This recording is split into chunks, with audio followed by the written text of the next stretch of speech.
So we dropped our prices by 25%. AOV went down by 12%. Conversion rate went up by 244%. And then profit volume went up by 240%. So today I'll cover the story of what happened and then show you our playbook for lowering prices to increase profit. So the story: in January, this brand was struggling hard with conversion rate and profitability. So if I zoom in a little bit, conversion rate was 0.9%, and other metrics like add to cart was quite low compared to benchmarks. To me, it was a bit of a post Q4 blues that was happening.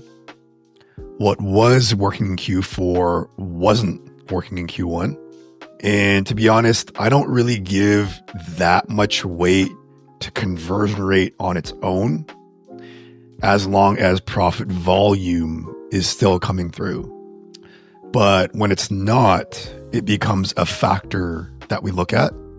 We noticed that the conversion rate was quite low, and the step before that we care about is the add to cart rate, because a 2.75% is on the low side for most stores that we look at, but in isolation isn't a problem. Because if profits are high in not just the percentage, but the actual dollar amounts, but we're seeing low numbers compared to benchmarks for stuff like conversion rate and add to cart, we don't compromise those for profit. Or rather, we don't compromise profit to just make these numbers look better. So we look to the biggest lever that we've seen impact add to cart rates, which is price. And this was only after reviewing the site, the PDPs, the landing pages, to see if they were in good shape or not. And for the most part, they were. So when we see stuff like this, where the numbers tend to be lower than the average that we normally see, and all the other factors look like they're in good enough shape, the thing we go to is price. So we decide to slash prices by 25% and use it as an experiment to see what would happen. And so early on, here's what happened. So this was in January. Let's scroll down a little bit to Feb and see what happened.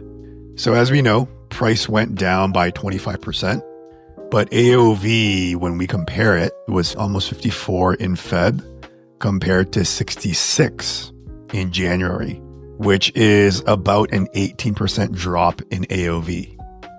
If we take a look at the add to cart rates, we can see that it went from 2.75 to 6.09. And so that represents an increase of about 118%. Conversion rate, we saw go from 0.9% to 2.29%, which is a bump of 154%. And then what's not pictured here, because we can't show it, is profit volume, which went up 240%. So that's what happened early on in the experiment, going from about middle of January, going into Feb. Now, if we zoom down to April, which is the most recent timeline, and we compare it to January, what we see is that, just like previously, prices at the same prices we slashed them to, down 25%. AOV is now 58 versus the 66, so slightly higher than what we saw in Feb. So that represents a 12% drop from where we started. But if we look at the add to cart rate, we're seeing 9.42% versus the 2.75%, which is a 242% increase. And then ultimately with conversion rate, we're seeing a 3.1% versus the 0.9%, which is 244% increase. And when it comes to the first week or so of April, profit volume is up 189% relative to all of January. And the nuance here is that it's not completely apples to apples when you compare April to January, because seasonality is a factor that has an impact on consumer behavior. But even accounting for that, overall, things are looking much healthier than they were before. And a takeaway that I want to share is that lowering prices isn't a magic pill. In most cases, I actually prefer to raise prices as opposed to dropping them. But what happened here shows that when done in the right circumstances, with the right tactics and the right strategies, lowering prices can be a way to increase profit. So to get tactical, let's jump into our playbook on how we go about lowering prices strategically with a focus of not just increasing conversion rate, but also increasing profit volume, because we cannot pay the bills with conversion rate. So in our playbook for lowering prices to increase conversion rate, there are 5 things in it, and we'll go through them one by one. So thing number 1, let's call you out and put you on the spot. So thing number 1 is keeping an eye on gross margin. So what I mean by that is that we have a floor in which we are comfortable with lowering prices for experimentation. And generally, we don't like to go below that floor. And that floor is 50%. And this 50% gross margin needs to be inclusive of a few things. So we factor in your cost of goods. We factor in fulfillment to the customer. We factor in your fees that you're paying to process your payments. We factor in anticipated returns. So all in, when we take into consideration all of these numbers that get taken out of your revenue, we want to ensure that we have 50% left to use to cover other expenses like your advertising and your fixed expenses. So let's do an example. And let's say right now, your price is $69, and this is collected with shipping that you get from the customer. And then let's say on that, your COGS and fulfillment is 25% of that 69. So that backs out to $13.80. No, that's not $13.80. That is $17.25, right? $17.25. Then we have your fees. So fees will just round up to 4%. So that would be $2.76. And then you have your refunds. We'll just say 2%. So 69. So that's $1.38. So then if we factor all those things in, what do we end up being left with? We have 69 minus 17.25 minus 2.76 minus 138. And we get whopping 47.61. So if we figure out that percentage, 47.61 over 69, that gives us a 69% gross margin. So let's assume that this was the starting point for your price test, and you want to slash it by 25% from here. And just for a little bit of clarity, let's play around with some reds and greens so that we are clear on what we're taking in from the customer and also what's going out to cover fulfillment and all the other stuff. So as a point of clarity, this is scenario 1, pre-price test. All right, let's bring this over here. So let's do another example, or rather let's figure out what things would look like if we were to slash things by 25%. So if we were to drop by 25%, be around 51.75. So we can just round down to 49. And this becomes scenario 2, price test. So what ends up happening? Well, we know that our cost of goods and fulfillment stays the same at 17.25.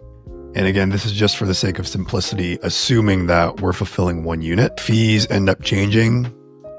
So it ends up being $1.96. And refunds ends up being 98 cents. So what does our gross margin end up being? Let's do this. Ends up being $28.85 in gross profit. So that ends up being 59%. We'll round up a 59% gross margin. So in this case, we're still safe because our gross margin is 59% above that 50% threshold. And you don't have to use 50% as your threshold. You can use something that's higher if you want. You can use something that's lower if you have a unique circumstance where, let's say something like your advertising isn't a meaningful amount of your costs when it comes to revenue. But in our case, because advertising tends to take up and eat up a large chunk of revenue, we like to play around with numbers that are at least 50% or higher. So that is thing number 1, which is keeping an eye on gross margin and making sure that we have some constraints about how low we're going when it comes to slashing the prices and ensuring that the unit economics are still in a healthy enough position to where making a profit net of things is still within the realm of what's reasonable. So that is thing number 1, keeping an eye on gross margin. All right, thing number 2, you are up to be in the spotlight.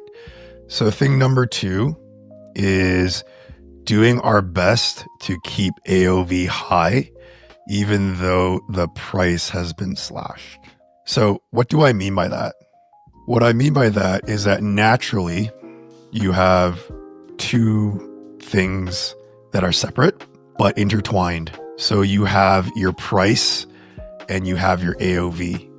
So when your price goes down, generally that's going to have an impact on your AOV where your AOV goes down with it. However, your AOV is influenced not only by price, it's also influenced by number of units people buy.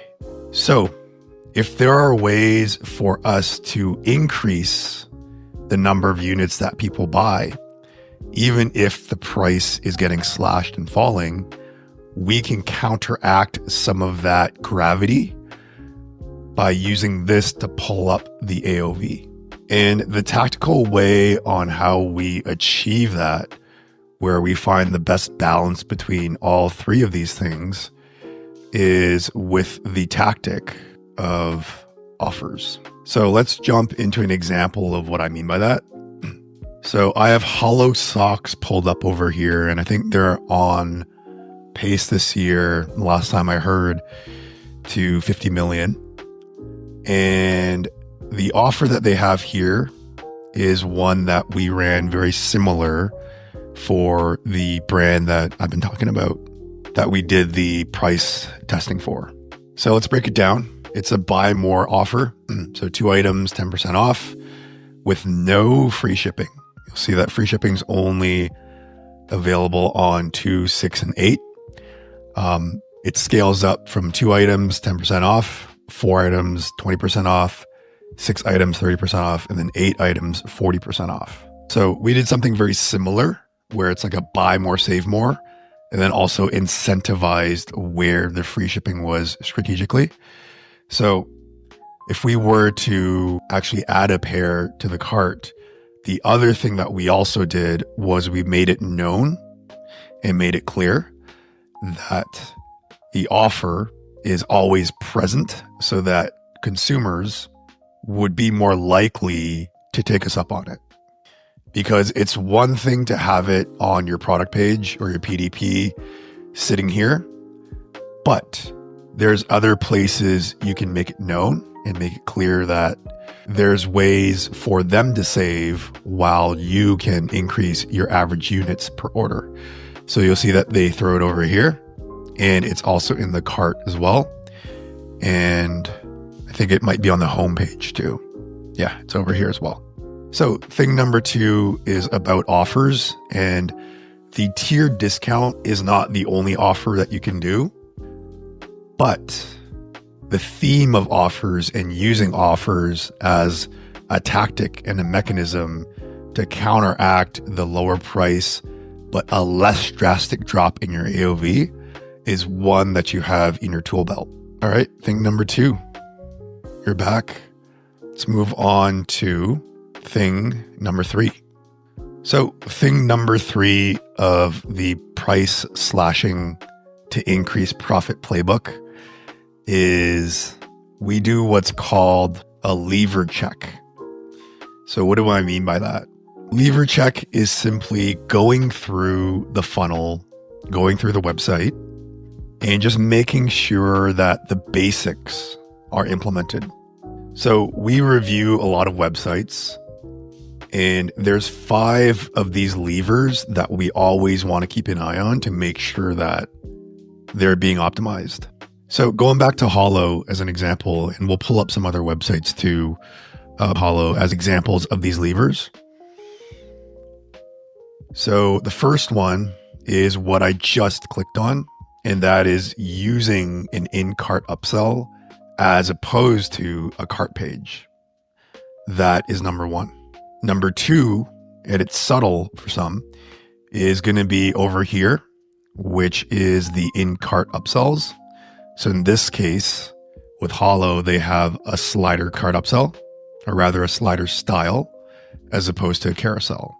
And to just contrast what I mean by slider versus carousel, here's an example with Snow, where I'll pull up the cart over here. You'll see that this is more carousel style. So you're not actually scrolling through. So number 1 is having a slider cart in the first place. Number 2 is the in-cart upsells, making sure that we have them in place. And ideally, we are being very strategic about how we're merchandising what's showing up in these upsells, using prior buying behavior and data for what tends to get purchased depending on what is currently inside of the cart. All right, number 3 that we look for is over here on Simple Modern, as an example, just showing the mobile version of their website. Number 3 is going to be this over here, this feature. So the sticky add to cart, that's another one that we tend to look for and also evaluate the tactical execution of it, because you can have the feature, but if it's not well executed or well implemented, it may not improve performance. All right. And then the next thing that we look for of the 5, the 4th one here is going to be a sticky add to cart. So I got Ridge pulled up over here. This is just their homepage, but if you go on any page at all, what you're going to see is as you scroll down, you'll see that this portion over here is staying static and it's not moving. And what you'll also see is what's here. So they have the offer over here that's dynamically coming through, as well as some other unique selling propositions like their guarantee. And the one that I like having in there is the offer, so that people remember why they should take action today. And then while we're here on Ridge, the last thing of the 5 is having compelling marketing on the actual PDP. Not uncommon to find brands having great product, but only having features in the top portion of the PDP and selections. However, keeping the rest of it pretty empty and minimal. So not having stuff like this where you're actually selling and persuading and influencing your consumers and showing them things that are likely to have them want to buy. So Ridge has done a pretty good job over here, covering a few things that are relevant to their consumers. So 2 times free replacements, forever fit protection, no pinch fit, travel case included, premium materials, some cool photos, talking about the materials, which I think in most cases, about materials can seem like it's just talking about features, But in the case of Ridge, I actually think the features are the benefits. So the materials, although they are feature based, I think it's actually a benefit because people who are buying these products actually put value on them and derive value knowing that their ring is made of titanium or carbon fiber, like where the value lies for them. Further elaboration on what's unique, it's a set of 2 as opposed to just 1, and that you're covered so that if you ever need a new ring or a different size, you get 2 replacements free of charge for the $240 that you're spending on rings. So thing number 3 is the levers, and we can do a little bit of a recap on those. So there was slider cart, there was in-cart upsells, there was sticky add to cart, there was sticky announcement bar, and lastly, there was compelling marketing on and LPs. So these are the things that we look for as far as a lever check before we jump straight to doing a price test, and more specifically, a price drop. All right, thing number 3 can get back in line, and let's bring over thing number 4. All right, thing number 4, let's talk about you.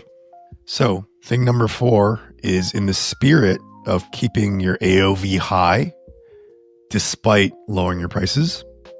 And this is more broadly categorized as AOV, or rather MOV is greater than AOV. That's sort of the theme of thing number 4 over here.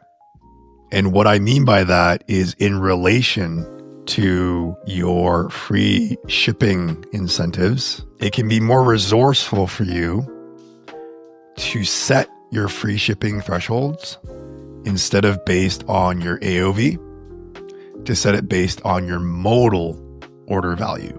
So what do I mean by that? So if we think about our pricing and we just do a really simple, on this side over here, we have 0. On this side over here, just for the sake of example, we have 100. And let's say your AOV right now at this time, so this would be 50. Let's say right now your AOV is 60. A common place that people like to put their free shipping thresholds is actually somewhere slightly above their AOV, right? This is where free shipping threshold tends to go, is if it's 60, maybe we will give free shipping at, let's say, 75 or something like that. That's a very logical and linear way to think about where we want to place our free shipping threshold to pull our AOV up, and definitely something you can consider. In this hypothetical example, however, what we could do is unpack the order data historically, and we may see something interesting in the data where the modal order value, and by modal, I mean the most frequent order value, is actually over here at 45. So despite the fact that your AOV is $60, your modal order value instead could be a different number. And in this case, in the example that I'm talking about, the modal order value is actually 45. So what that tells us is that most of our orders, maybe something like 75% of our orders, are coming in at $45. So if we were to consider thinking about where to put a free shipping threshold to incentivize increasing AOV, we may not actually put it at 45, or sorry, at 75. Instead, we may want to find a place somewhere between 45 and 60, or rather 45 and up, at maybe something like 50 or 55 to set that free shipping threshold. And as a result, the AOV may actually shift naturally because we're just getting a higher volume of orders that are now no longer 45, but rather 50 or 55 or somewhere in between that. So that's thing number 4, which is setting our free shipping incentive slightly above MOV as opposed to AOV. And then keeping an eye on the average units per order as well as both of the numbers of modal order value and average order value. All right, thing number 4.